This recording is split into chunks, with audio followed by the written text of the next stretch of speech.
तो इस एपिसोड की शुरुआत में हम चैनसो को देखते हैं जो कि अपनी रस्टी स्वॉर्ड को देखता हुआ कहने लग जाता है कि उसने मेरी रस्टी स्वॉर्ड को पहले से ज्यादा ठीक कर दिया है। अगर ऐसा ही चलता रहा तो मेरी रस्टी स्वॉर्ड वापस से अपना पुराना रूप हासिल कर लेगी। जिसके बाद वहां पर एक और क्लोन आ जाता है जो कि अब एक लड़की के अपीयरेंस में होता है। ये देखकर चैनसो पूरी तरह से हैरान हो जाता है और वो उतने में चैनसो पर हमला भी कर देती है। उसे देखने के बाद चैनसो पीछे हटता हुआ कहने लग जाता है कि अपीयरेंस ही सब कुछ नहीं होता और वो उस पर एक हमला करता है जिससे वो पीछे हट जाती है और दूसरे हमले में चैनसो उसे हरा देता है। उसको हराने के बाद उसकी एनर्जी भी चैनसो के अंदर आ जाती है जिसे देखने के बाद वो खुश होने लग जाता है और अपने अंदर से एक एनर्जी रिलीज करता है। जिसके बाद चैनसो कहने लग जाता है कि अगर एक और हुआ तो मेरी एनर्जी बहुत ज्यादा बढ़ जाएगी और मैं लेट 7th लेवल पर पहुंच जाऊंगा।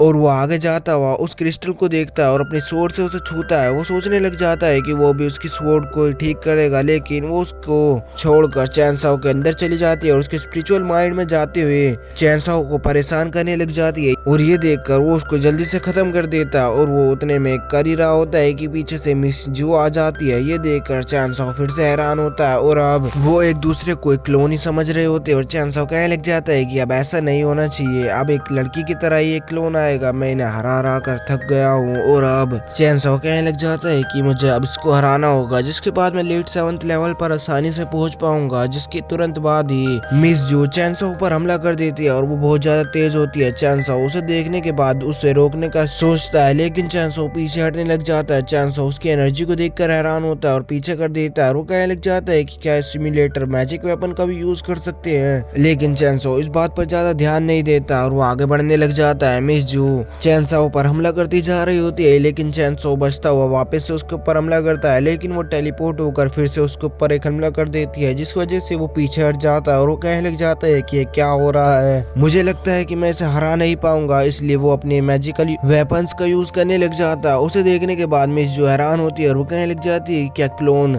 मैजिक वेपन्स का भी यूज कर सकते हैं यहाँ पर, लेकिन मिस जो चैनसो की स्पिरिचुअल सील को तो आसानी से ही हटा देती है। ये देखकर चैनसो हैरान होता है और अब वापस से चैनसो उससे स्वॉर्ड फाइट करने के लिए आगे बढ़ने लग जाता है। ये देखकर वो भी उससे अपनी स्वॉर्ड से लड़ने लग जाती है और अब दोनों के बीच में स्वॉर्ड फाइट होने लग जाती है और वो दोनों एक दूसरे को पीछे करने की कोशिश कर रहे होते हैं, लेकिन मिस जू चैनसो को पीछे कर देती है। तभी वो देखती है कि उसके चारों तरफ एक एनर्जी घूम रही है। वो उसको महसूस करती है तो उसे पता चलता है कि चैनसो भी स्पेस सीक्रेट ब्लड लाइन का बंदा है। जिसे देखने के बाद वो कहने लग जाती है लेकिन ये तो क्लोन है, ऐसा थोड़ी ना हो सकता है। जिसके बाद चैनसो भी उसे देखता है कि वो हैरानी में है तो वो कहने लग जाता है क्लोन हैरान भी हो सकते हैं और वो उस पर हमला कर देता है। और अब ये देखकर वो उसको रोकते हुए कहने लग जाती है कि क्या तुम अपने आप को ही सोच रहे हो कि तुम ही किसी सीक्रेट ब्लड लाइन का हिस्सा हो। और अब वो अपनी एक बड़ी स्पिरिचुअल स्वॉर्ड बना देती है। ये देखकर चैनसो पूरी तरह से हैरान हो जाता है, लेकिन वो भी अपनी एक बड़ी स्पिरिचुअल स्वॉर्ड बना देता है और अब उन दोनों की स्पिरिचुअल स्वॉर्ड आपस में लगकर एक बड़ा ब्लास्ट करने लग जाती है जिस वजह से वो दोनों पीछे हट जाते हैं। और अब चैनसो ये देखकर हैरान होता है और वो कहने लग जाता है कि मैं इसको बिल्कुल भी नहीं हरा सकता हूँ और वो अपनी ग्रीन लोटस फायर का यूज करते हुए उस पर हमला कर देता है, लेकिन वो उसको अब भी सीड लगाकर रोक पा रही होती है। ये देखकर चैनसो हैरान होता है। वो कहने लग जाता है कि इस क्लोन में अभी इतनी पावर है कि ये मुझे आसानी से रोक पा रही है। और अब इतने में ही मिस जो वापस से चैनसो के ऊपर हमला करने लग जाती है। चैनसो पूरी तरह से हैरान हो जाता है, लेकिन अब इस फाइट को सीरियस लेने लग जाता है और उस पर अपनी स्वॉर्ड फेंक कर भी मारता है, लेकिन वो उससे ही बच जाती है। जिस पर अब वो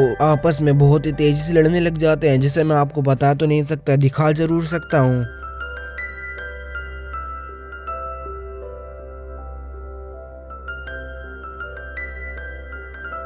और अब हम देखते हैं कि मिस जो अपनी एनर्जी मिलाते हुए उस पर एक हमला करती है, लेकिन चैनसो बचता हुआ अब टेलीपोर्ट होता हुआ अपनी एनर्जी से उसे अब नीचे गिरा देता है। जिसके बाद वो अब बेहोश हो गई होती है और उसके कपड़े भी बुरी तरह से फट गए होते हैं और यहीं पर ये एपिसोड खत्म हो जाता है। और इसके नेक्स्ट एपिसोड में हम देखेंगे कि चैनसो को बाद में पता चल जाता है कि वो एक इंसान है। ये देखकर वो वापस से अपनी कल्टीवेशन में लग जाता है, लेकिन मिस जू को उस पर बहुत ज्यादा गुस्सा आ रहा होता है और अब उसे कल्टीवेशन करता हुआ देखकर सोचने लग जाती है कि अब वो ऐसी हालत में हिल नहीं सकता है तो उसे मार दिया जाए। और अब वो अपनी स्वॉर्ड को अपने पास बुलाने लग जाती है और यहीं पर ये ट्रेलर भी खत्म हो जाता है। और इसका नेक्स्ट एपिसोड हमारे चैनल पर सबसे पहले आ जाएगा, इसलिए इस वीडियो को लाइक कर सब्सक्राइब कर देना। 君の虜になって